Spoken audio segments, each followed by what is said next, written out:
Hi, I'm Ray and this is TinyTableGames, and today I'm trying something different, a new game I picked up, My City by knizia, 2 to 4 players. It's supposed to be a legacy game, like 30 minutes per game, and there's like 24 episodes before the legacy campaign is completed, and then you can play it forever, kind of like Risk Legacy and a lot of other legacy games. Anyway, it's kind of an interesting tile placement thing. It was on deep discount at Barnes & Noble, so I thought, what the heck. For $10 I can pick it up and risk it, and we'll see how it goes. So that said, let's get to it. And thank you very much for watching. Like and subscribe if you haven't already. So, in this game called My City, each player gets a map board. Ignore this part. Everybody starts on 10 points, and your points can go up and down throughout the game, and you'll see why. But what you're really trying to do is score little marks on these progress board, for lack of a better way of saying.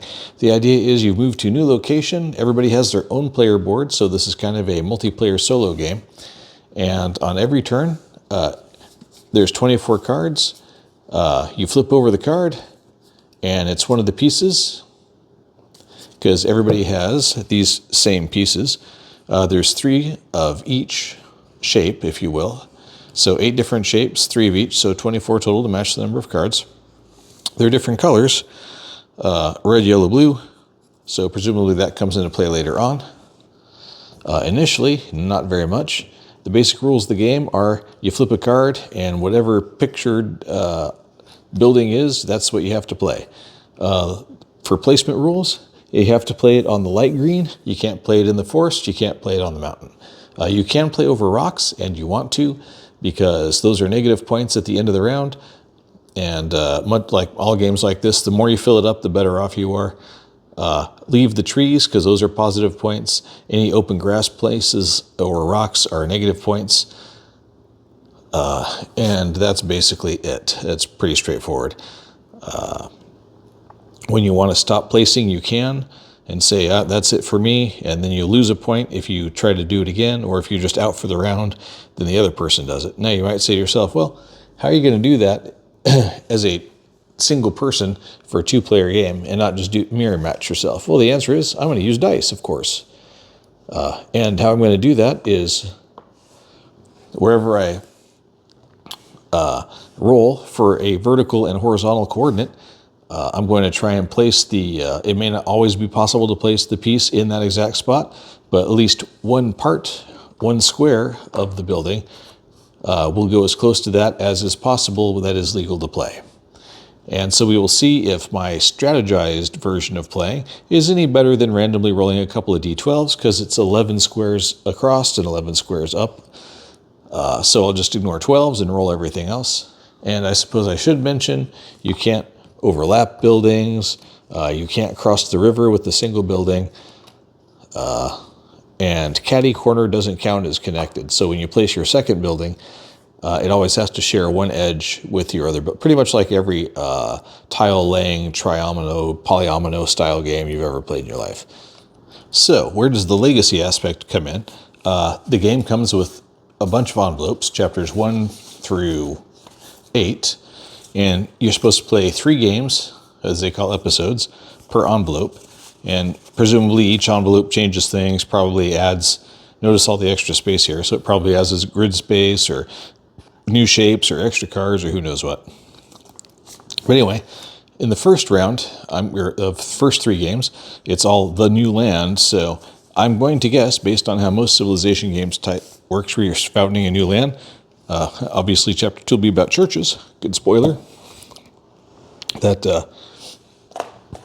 the first round's probably going to be rough, because starting a new land always is. And by the way, if you haven't figured it out yet, spoilers. Lots of spoilers. I'm going to try and play all the way through this and play 3 episodes per game, or per video, depending on how it goes. So let's see. Getting started.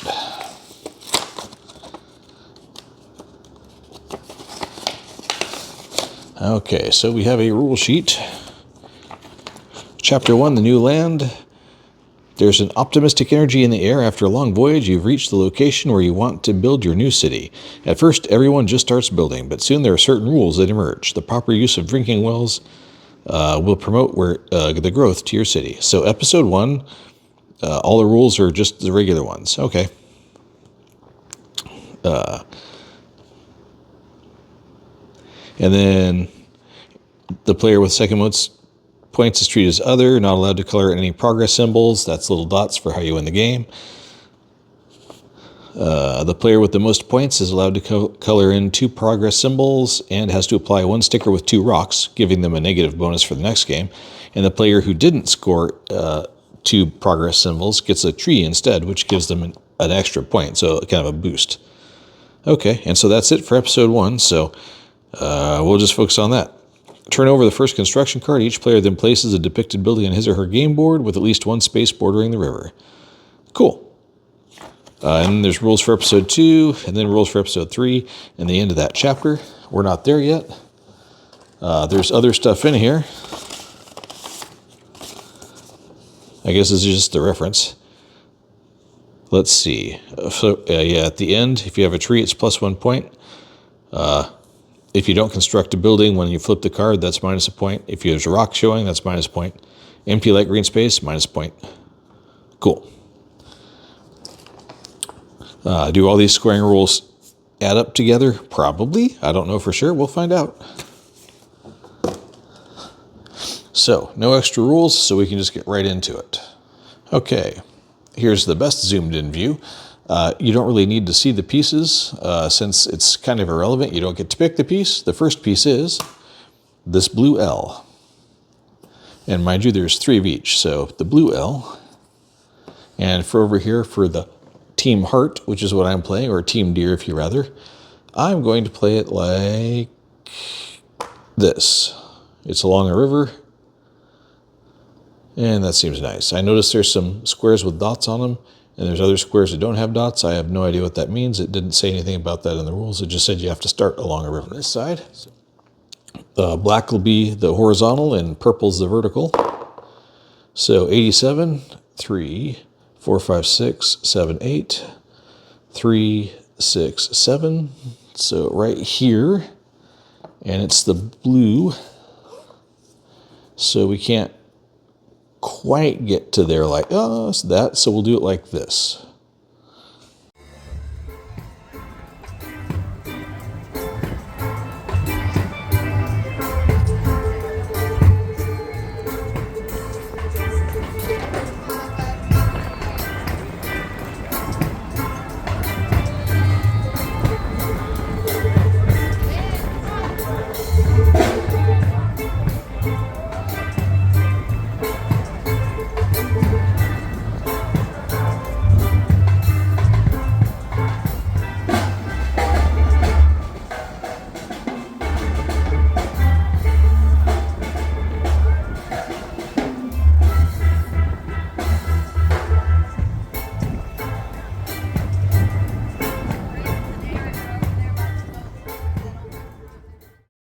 More precisely, I'm not passing. If you just pass, then you're saying, well, I can build something else later.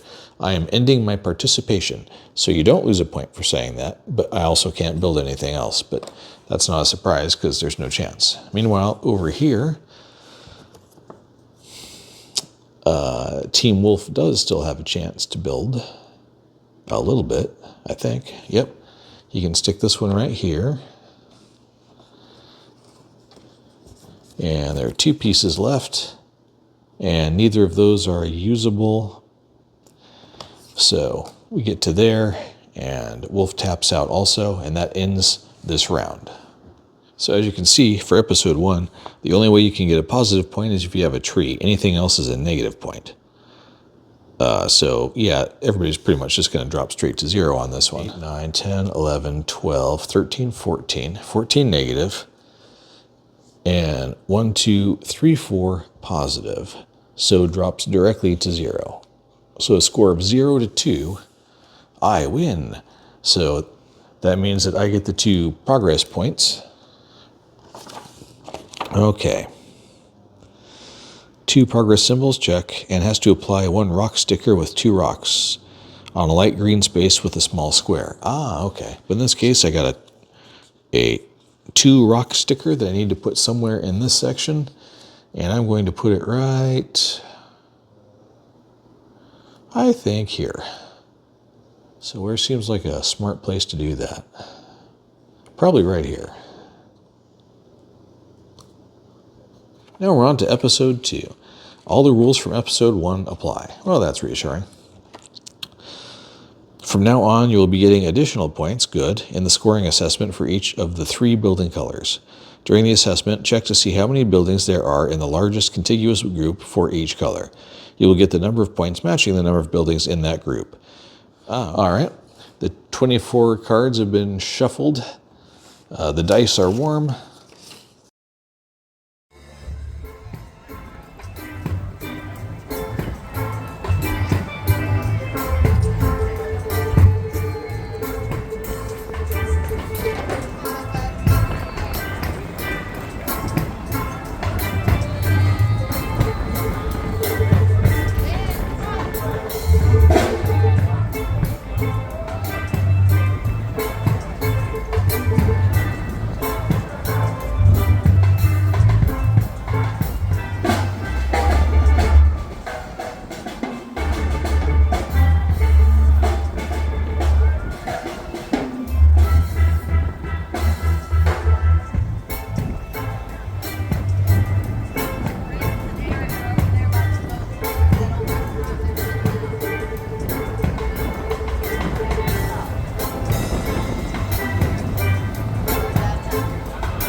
Time to score.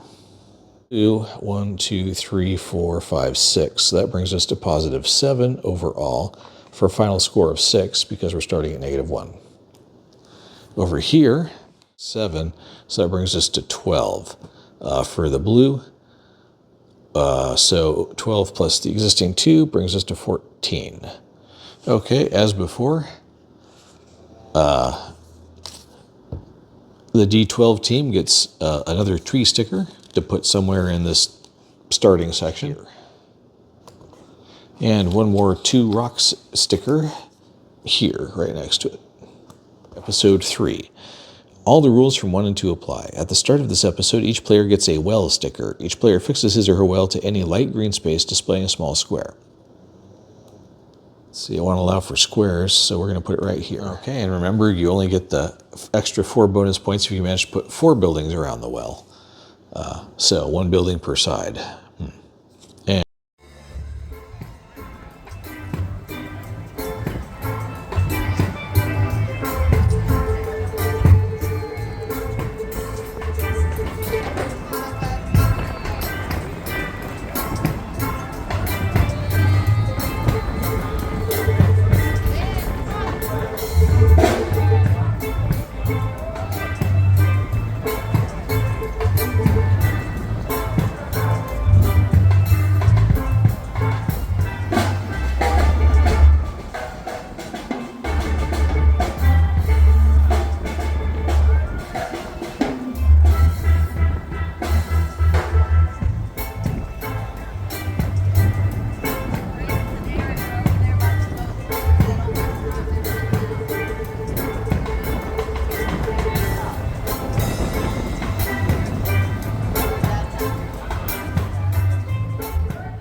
that ends the round.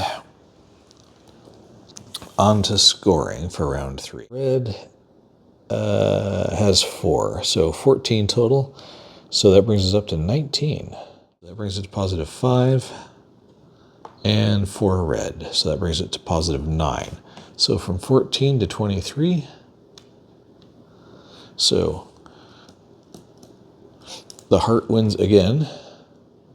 2 more scribbles, like right here seems good. Okay, there you have Packet 1, the first 3 missions, or episodes if you will, in my city. Nobody's really running away with it so far. It's 19 to 23. We're getting ready to start chapter 2, the churches. You can pay up to 4 players in this game, and it would probably be better like that, but here we are. Ooh, look at that. Lots of new buildings. Now the church is coming to your city. Soon it will attain a position of power that will have to be respected in your city's ongoing development. After all, building sites are becoming scarce. All the rules from episode 1 to 3 apply. Each player gets 3 extra buildings, the churches, and the 3 corresponding construction cards are mixed into the deck. From now on, the church rule applies. Churches must be built. If a player is unable to build the church shown on the construction card that is turned over, he or she will have to end his or her participation in the episode. Oh, wow. There's another card that also becomes involved, the blocking card. If the blocking card is turned over during the episode, another card from the deck is immediately turned over. The building shown on that card is blocked in this episode and must not be constructed, even if it is a church. Okay, so the mandatory churches are down here. All the new cards are rolled in. Other than that, everything stays the same. So we can get started.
Okay, that was a mess. On to scoring.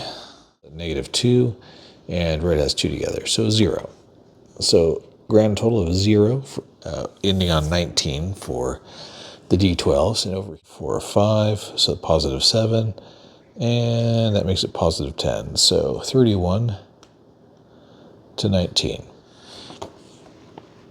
At the end of episode 4, get 1 more church building. With the most points gets the largest church. And the player who's do not gets the 2-pointer. Now on, you earn 3 additional points if you manage to construct at least 1 building in each of the 3 building colors adjacent to your church. Okay, so there's our 4 church buildings we have to do. You get extra points for building around them. You still get extra points for building around wells. And all the other rules still apply. So that said, here we go.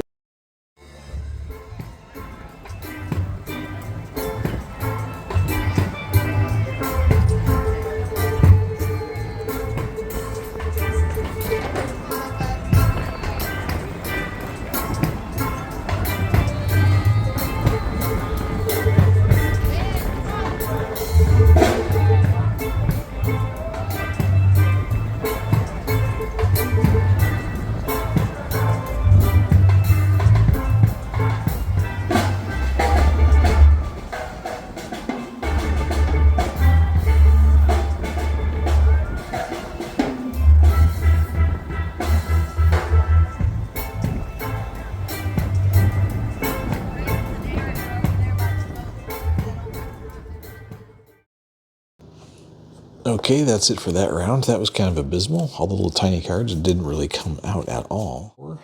So that's +5, and another 4 yellows. So that makes it +9. So that brings us up to 28. To 0, and then 2 for the red. So +2, +3, so 5 overall. So that brings it to 35. So they win again. At the end of episode 5, each player fails will get a church sticker, making it a +5 instead of a +3 if you get adjacent buildings of 3 colors around it. Okay. There we go. And we shuffle up and go again. This will be episode 6. Let's see, is anything weird happen in episode 6? All the rules of 1 to 5 apply. In episode 6 only, you have to construct all buildings that are turned over. It's not possible to pass. If you can't construct it, you have to announce that out loud and end participation. Oh, okay, no passing. Okay. We're only going into game 6, and there's 5 more chapters, aka 15 more games to go. Wow. I do not think so. This game is not interesting enough to play 24 games of it to find out what happened. I might flip things open, or I might just leave the envelopes closed. Yeah. This is not a keeper. Yeah, definitely not a keeper. I don't even care what happens in the future. I mean, I might look to see. We got the flood, the gold rush, factories, a mine, railroads, and the last chapter, prosperity. If I want to play a gold rush game, I'll play one where I'm not playing the same game 24 times in a row. Yikes, that is just too much. I can see they were trying to make a polyamino game that, was legacy. But man, that's just tiresome, and I am not into it. So this is going on the get rid of pile. I hope you enjoyed that. I'm Ray. This is TinyTableGames. If you have a different opinion than me, feel free to put it in the comments, and I'll see you next time. Take care of yourselves, and have a nice day.